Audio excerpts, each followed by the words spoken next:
What is up, comic fan? Welcome to the Legion of Comics. I'm Mark, and today we're going to be looking at this coming week's new comic book day. What books are going to make it into my pool box and hit the Legion list? If you want to find out, stick around for this intro.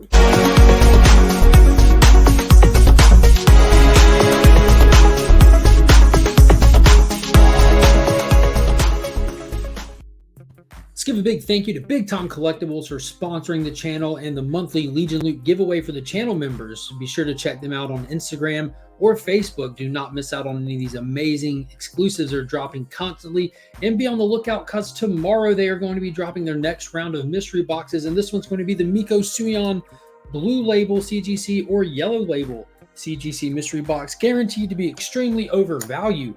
I'm definitely going to be picking up one myself. Very excited. Also, if you need anything cleaned or pressed, hit up Justin Comic on Instagram. He can take care of you with some of the quickest turnaround times in the game. Use that promo code WeAreLegion, and you can take advantage of the current special offer he's running right now.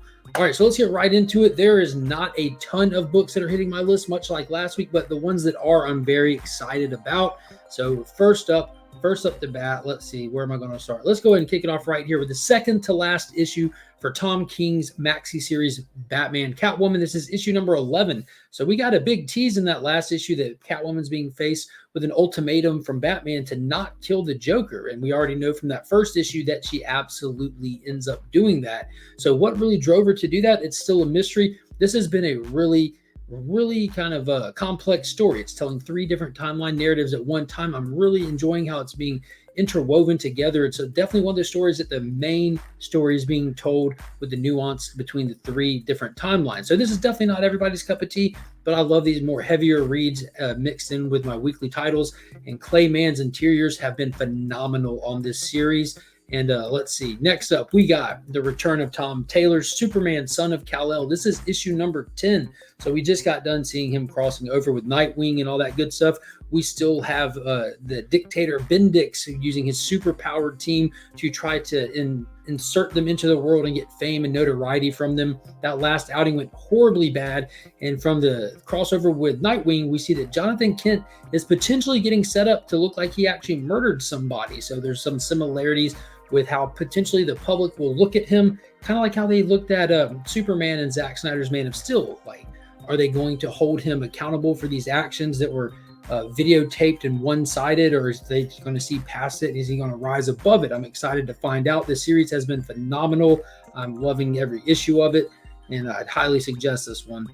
Next up, another one I'm big excited for, and it's a big book. We have from Black Label, Suicide Squad Blaze, issue number 2 of 3. So this is really wild. That first issue, we found out that Amanda Waller has a team that had been set out. She had meta-powered this entire team. There's also some kind of unknown creature, person, something we don't know, going around slaughtering people. So there's two different main things that we're having to deal with here.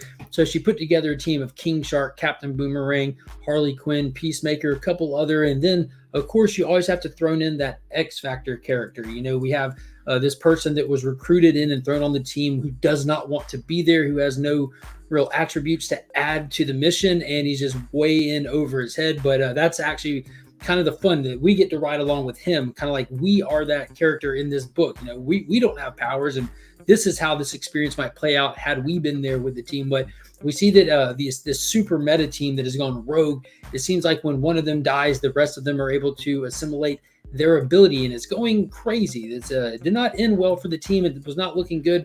So they're still in the middle of the ish, and I'm excited to see where they take it from here and what more we're going to see with this creature that's going around viciously slaughtering people, and how that's going to tie into Amanda Waller, because we do know that there's something happening in a Suicide Squad book. She most likely is to blame for it. So I'm definitely excited to see how one of DC's best written villains is really messed up this time, and that's definitely Amanda Waller. So next up, another one that I'm super excited for, especially after seeing all the teases in the back pages of the previous couple of weeks of DC Comics, is Flashpoint Beyond. So this is Jeff Johns, and I think he has like Jeremy Adams and somebody else working on the title with him, but it's returning to the Thomas Wayne in the Flashpoint universe. So apparently this is going to set not long after his return to that universe, after the events of Flashpoint. And we're also going to be getting some of the story, how it's affecting the main DC universe, and regular Batman will be in play in this as well in our universe.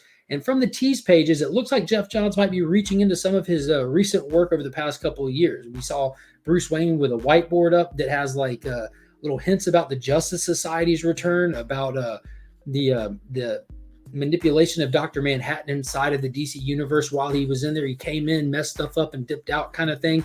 And we also saw in that tease that Batman has Mime and Marionette from him from the Doomsday Clock series, which were fantastic characters. And he was getting them to take him to get Janie's watch, Dr. Manhattan's girlfriend's watch. If you've seen the Watchmen film, if you've read the book, you know that watch was very important in Dr. Manhattan's tether to humanity and stuff, and especially through all those flashbacks. But I'm excited what they're going to do with this. If they're going to just try to play a random story in the Flashpoint universe, just basically in Elseworlds, or if this is going to be like the next stepping stone into like the big changes or the big events that are coming and the stuff that's been teased for so long. You know, like with the shakeups at DC, it really threw off a lot of plans. Doomsday Clock really didn't bring us that return of the Justice Society that we expected, or huge changes that were like teased in the back of it. But this is showing us that those ideas have not been forgotten. So I love playing connect the dots with the continuity over long-term stuff. And this is like the next big benchmark in a lot of those potential events happening. So I highly recommend checking this series out.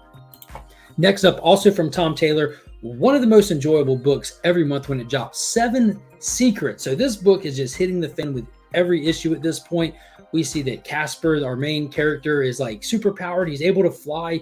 The entire secret order that's after their own cases have just decimated them at this point. There's been people that have switched sides. We found out that there were moles inside of the 7 Secrets organization. And then we find out that Casper himself is one of the secrets. He was carrying a case the whole time that was empty because he was the secret.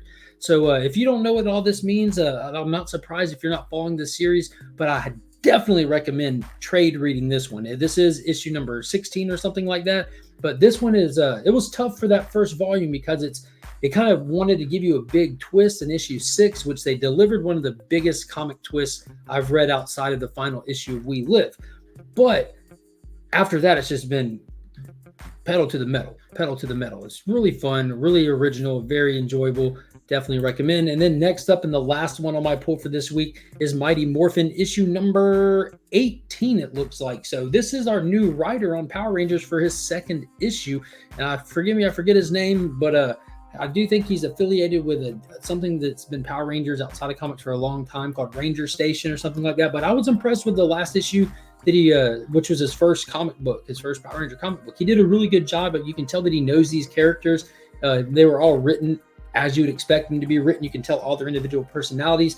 And he set the Rangers off on a mission to rebuild the command center. And the way that they're going to do that is by going and getting another one. So apparently command centers are being treated as if they were outpost stations that are all over the universe. And they found one on a planet that is not in use, and it's actually underwater. So they're going to go there. They're going to try to set up some stuff and teleport it back to our Earth so they can have another command center. But in the meantime, we have Rocky staying behind on Earth, the Red Ranger, as well as this new Green Ranger that is not affiliated with this team. It's Earth's own man-made Power Ranger, and they're holding it down. So I'm sure that they're going to get attacked. I absolutely have no doubt about it that something's going to happen, and they're going to be in way over their heads while the Rangers are gone. You know, if you're going to send them away on a mission, you're going to bring a threat in their absence, I'm sure. I'm still expecting somebody to die in one of these books soon, whether it be Grace, who is the woman behind the think tank that created the Green Ranger, whether it be the new Green Ranger himself. But I'm really expecting somebody does to have a casualty in one of these books sooner or later, because these are really well done. And I think that they've been just setting us up for the okie doke, just to remind us that people don't always have to be safe in these books. But it's been really good. We just finished the Eltarian War saga that they did, crossing over the titles, and Ryan Parrott did a fantastic job with that. It was a solid event, definitely enjoyable. But let me get some of these going right here. If you want to know what my top pick for this week is going to be and why, head over to the Comic Vets channel, hit that subscribe button, and be on the lookout every Sunday. Him and I have a video that posts on his channel where we each give you our top pick and tell you why you should consider picking it up, whether it be an amazing story, a beautiful cover, or if it's a spec reason, which I pretty much let Chris handle the spec stuff. But also, I do want to give a big thank you to the Augusta Book Exchange. They are my LCS. They're the keepers of my comics, the guardians of my pool box. They make sure everything I'm looking for is always safe and secure, waiting for me right there each week. You'll find no better customer service anywhere. And a big shout out and thank you to all the channel members. And if you haven't already, hit that subscribe button. Go ahead and smash that for me, and definitely consider hitting that join button. I do have the channel membership going. Got a bunch of people in there. We have a really good time. And hit that, check out some of those options, see if any of those are a fit for you. And until next time, guys, as always, I'm Mark, but we are Legion.